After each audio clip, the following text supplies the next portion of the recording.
Olá pessoal, tudo bem com vocês? Guilherme Shibata na área com o nosso A Prova Lendo, desta vez na sua edição número 34, e o livro que a gente vai conversar hoje é Um Inimigo do Povo, do Ibsen. Fantástico, peça teatral deste grande nome do teatro do século XIX. Presta atenção nessa história. Eu estava acompanhando os jornais umas duas ou três semanas atrás, o ministro do STF, do Supremo Tribunal Federal, Luiz Edson Fachin. E ele citou uma peça do Ibsen, justamente essa, Um Inimigo do Povo, dizendo que se sentia como o Dr. Stockman, né, o personagem aqui dessa peça de que a gente vai falar. E eu não tinha lido nada do Ibsen até aquele momento e fiquei muito curioso por conta disso. Eu tenho essas coisas meio nerds de literatura, que assim, se eu não tenho alguma referência, ela me deixa muito curiosa, eu imediatamente tenho que fazer isso. Bom, acabou o dia, eu dormi um pouco e, claro, quase de madrugada eu fui lá, né, no Kindle, porque não tinha livraria aberta, comprei, né, digitalmente e comecei a ler e fui me deixando levar por essa leitura que realmente vale a citação do ministro Fachin. É um livro muito interessante, muito importante para pensar a imprensa, para pensar o papel do jornal, para pensar os poderosos, para pensar o papel do povo e da sociedade. É muito legal, muito interessante tudo o que aconteceu na peça que eu começo a contar agora. Um Inimigo do Povo conta a história do Dr. Stockman, certo? Esse é o nome do sujeito. A história se passa num vilarejo na Noruega. O Ibsen é norueguês, né? Um dos grandes nomes do teatro daquele país, e lá pelas tantas, ele está cercado ali por uns convidados na sua casa. Vamos lembrar, né? Você vai ter uma casa, uma sala ampla, onde ele está ali oferecendo jantar, né? Conversando com o pessoal. Ele é médico e se retira num momento para abrir uma correspondência que para ele era muito importante. Essa correspondência trata-se de uns estudos, de umas pesquisas e de alguns exames que ele mandou fazer fora da cidade, né, nos laboratórios, para ver e para estudar a qualidade da água, das águas termais que naquela região havia, certo? Então, a gente tem que pensar o seguinte, a gente vai começando a descobrir que ele vê que as águas que estão ali nas termas, ou seja, nos hotéis de luxo da cidade, e a cidade vive desses hotéis, né? O grande empreendimento, é o grande momento da cidade com esses hotéis, é uma água que não é, né, potável e muito menos serve para o uso de banhos medicinais, como o pessoal lá achava. Então, essa é a grande sacada. Ele descobre algo que não vai interessar lá muito para a cidade, mas ele fica envolvido. Ele é um homem que a gente tem um pouco essa ideia de um homem de valor, né? Ele é o grande protagonista dessa história e é o sujeito que está do lado da verdade e quer continuar, quer permanecer e vai permanecer ao lado da verdade durante todo o texto de Ibsen. Então, vamos lá. Temos um vilarejo que tem um novo produto comercial, tem uma nova atividade comercial, que é atender turistas que vêm de toda a parte do país para se hospedar nos hotéis de águas termais, certo? Bom, e aí o nosso Dr. Stockman descobre que essas águas não são lá muito medicinais, ao contrário, elas fazem mal e prejudicam a saúde. A primeira visita que estava lá na casa do Dr. Stockman era dois homens, né, que dirigem o jornal, né, um jornal chamado O Nome do Povo, o Povo, certo? Tem essa ideia de que né, traz a voz do povo. E esse jornal, eles têm uma discussão, eles conversam pensando qual é o papel do jornal, o que o jornal deve fazer, o que o jornal deve fazer pela sociedade. Bom, com essas informações na cabeça, no outro dia, o Dr. Stockman, a primeira coisa que ele faz é procurar o dono do jornal e falar com ele. Falar assim, escuta, eu descobri uma coisa importante para essa cidade, né? E ele fala assim, eu descobri que essas águas aqui não são legais para que as pessoas tomem banho. Bom, o cara do jornal fala, nossa, que legal, que bacana, vamos publicar isso no jornal, certo? Você vai ser conhecido como herói. Ele fala, não quero ser conhecido como herói, só quero fazer meu trabalho, né? Se vocês quiserem fazer a gentileza de publicar, tudo bem. Acontece que, né, agora começam os acontecimentos da história, o irmão do Dr. Stockman é o prefeito da cidade, o Peter Stockman. E o Peter fica sabendo dessa história, porque ele manda avisar o irmão. O irmão dele era muito invejoso, foi o irmão, por exemplo, que quer, né, cada ideia boa que o Dr. Stockman tem, o irmão acha que deveria ser partilhado com ele e tal, tal. Ele é o prefeito da cidade, é o cara que, né, simboliza o poder da cidade, e quando ele fica sabendo dessa história, ele fala assim, espera um pouco, irmão, não é bem assim. Como é? O que você está querendo fazer? Você está maluco? Se você colocar essa história no jornal, né, você vai prejudicar todo mundo. Tudo que está aqui, todo o investimento que foi feito, vai para o beleléu. Acontece o seguinte, a gente fica sabendo também que tem um grupo de investidores que, quando teve que fazer a obra para canalizar a água que levaria a água até as termas, até os hotéis, não fez de modo correto. Em vez de passar, né, por um duto lá mais por baixo, ele não passou mais por cima, enfim, deu errado a obra. E o Dr. Stockman já tinha avisado sobre isso, que isso seria um problema. Bom, o Dr. Stockman tem um quê de ingênuo nisso tudo, porque ele fala assim, né, eu só quero ajudar, eu só quero que as pessoas saibam a verdade, eu estou do lado da verdade, e eu quero que ela seja pronunciada, eu quero que as pessoas saibam disso. E aí a gente vai começar a ver a briga, né, desse poder executivo, da prefeitura, do jornal, que começa a falar assim, não tinha pensado por esse lado, né? O jornal, na verdade, né, é um bom também manual, que a gente já falou aqui do Humberto Eco, é também um bom manual do mau jornalismo, né? O jornal, na verdade, está ali meio que interessado no que for melhor para ele, né? E o prefeito chama o diretor do jornal, dono do jornal, e fala assim, cara, né, acontece o seguinte, se isso acontecer, a cidade vai pro buraco. Os investidores não vão gostar, as pessoas vão perder dinheiro, né? O que você acha da gente segurar essa notícia?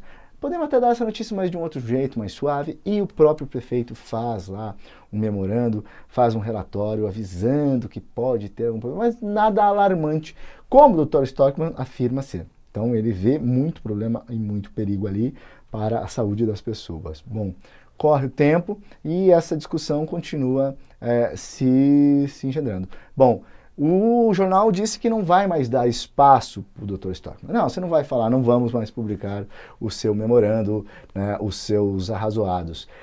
Vamos publicar sim o do prefeito. E ele fica, né, ele fica mordido por conta disso. Bom, o que acontece nesse meio tempo? Ele vê também que sua família titubeia de ficar ao lado dele. A esposa fala assim, Stockman, é o seguinte, né, se você fizer isso, você sabe, a gente já foi pobre, a gente já teve dificuldades, né, a gente está aqui, você sabe que seu irmão manda na cidade, se ele quiser, ele vai te botar para fora. Você é o médico ali das águas, você cuida das águas, isso é um cargo público, ele vai te tirar de lá, ele vai te mandar embora, nós vamos ficar mal, nós vamos perder a casa, nós temos uma filha, né, Pietra, que é a filha mais velha, e 2 meninos. E ele bate o pé, ele fala assim, não, eu não arredo, né, pé da ideia de falar a verdade para as pessoas. As pessoas têm que entender que, né, isso é uma questão moral, que eu tenho que fazer isso. O que os meus filhos vão achar se eu não fizer isso? Fica ao lado dele a Pietra. A esposa dele titubeia. Ela fica, mas será que não dava para a gente amaciar, tal. E os meninos são pequenos ali, mas então começam a entender essas questões. Então é legal, porque esses 2 meninos, né, que são garotos ainda, eles representam talvez uma esperança, uma juventude que aprende com a atitude dos mais velhos, né? O símbolo do pai fazendo a coisa certa impressiona os meninos, eles ficam ali ao lado dele e acham aquilo bonito. No final do texto a gente percebe isso. A Pietra também, a Pietra é uma professora, né? E que fica ao lado do pai, acha aquilo bonito, a esposa titubeia um pouco. Então a situação está complicada para o Stockman, para ele comprar essa briga. Mas ele compra, pede ajuda para um amigo que lhe oferece um espaço para que ele faça uma audiência pública. Já que a prefeitura fechou todos os espaços públicos para ele, vai para um espaço privado, reúne o povo, chama o povo e vai falar. Né? Vai falar o que o jornal O Povo não falou. Tá? Ele vai dizer que as águas não são boas, que não acontece isso, que não acontece. Mas antes disso tudo, o que acontece? O pessoal do poder está ali, se reúne, né, e começa a boicotar a fala dele. Fala, eu acho que não é assim. Já que você quer fazer uma audiência pública, vamos ter que ter um presidente aqui para presidir a sessão. Quem vai ser o presidente? E chama um cara que é contrário às ideias do Stockman. Ou seja, ele está sozinho. Ele está sozinho. O povo, que parece ser, né, o mais o mais prejudicado nessa história, o mais interessado nessa história, compra de gaiato toda a história que os governantes falam, né? Por quê? Eles falam que, se vocês forem na lábia do Dr. Stockman, o que vai acontecer com os empregos aqui? O que vai acontecer com a economia da cidade? Vai à ruína. Então, né, o pequeno comerciante, o povo, né, que está ali, ele se sente também ameaçado nas suas nos seus pequenos valores, geralmente materiais. Né? Não a saúde, não a ética, não a moral, não a verdade, mas cada um pensando no seu bolso, pensando na sua pequenez, certo?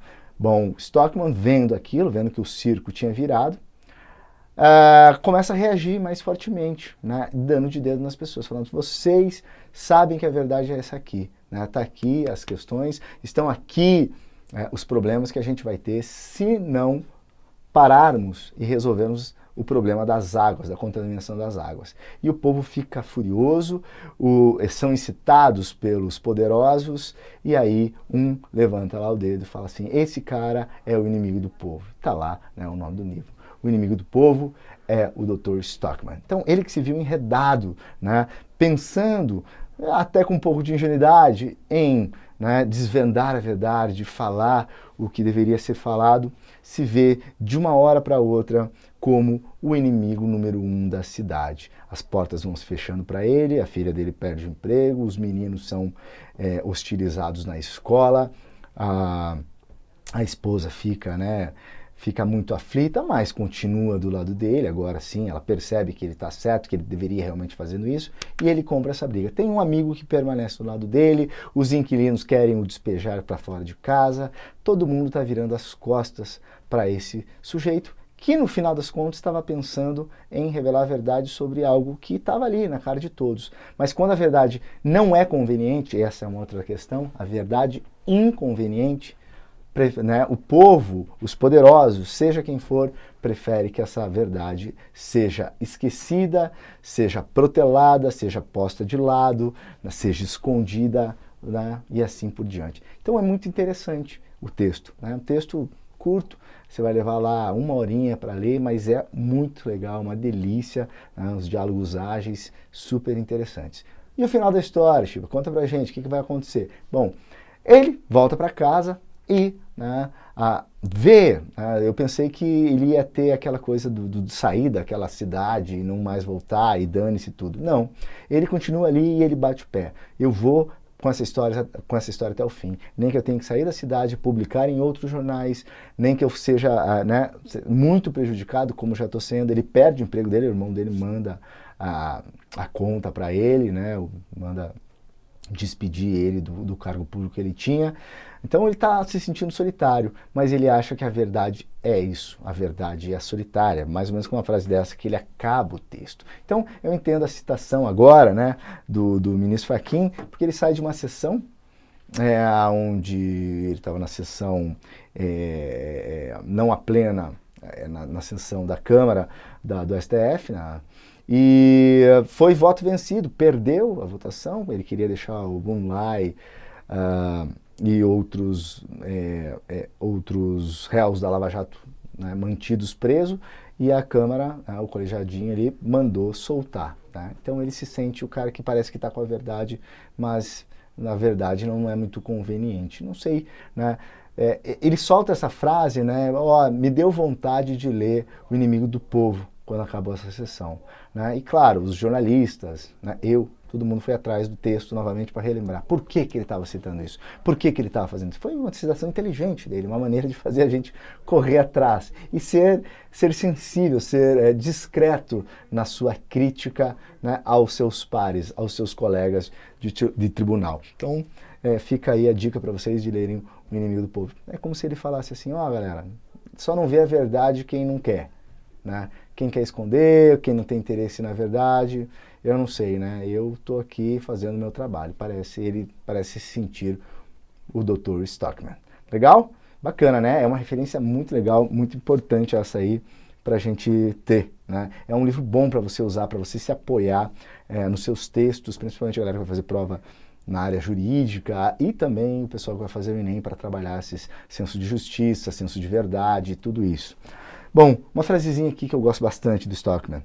Dr. Stockman. Sim, essa é também uma das minhas descobertas. Somente o pensamento livre, as ideias novas, a capacidade de um pensar diferente do outro, o contraditório, podem contribuir para o progresso material e moral da população. Ele está falando, quase um elogio à democracia, certo? É por isso que, repito, considero imperdoável por parte da Voz do Povo, a Voz do Povo é o jornal, tá? A Voz do Povo, afirmar diariamente a falsa doutrina segundo a qual só é a massa, a multidão, a maioria que possuem autoridade para dizer o que é e o que não é liberdade e moral. Esta mesma teoria prega que o conhecimento, a cultura e o progresso são fontes de vício e corrupção, envenenando a sociedade da mesma forma como os curtumes do Vale dos Moinhos despejam imundícies nas nossas águas minerais. E aí o Dr. Stockman arrebenta, fica nervoso, sai gritando e fala o seguinte, naquela sessão onde ele reúne o povo e todas as pessoas.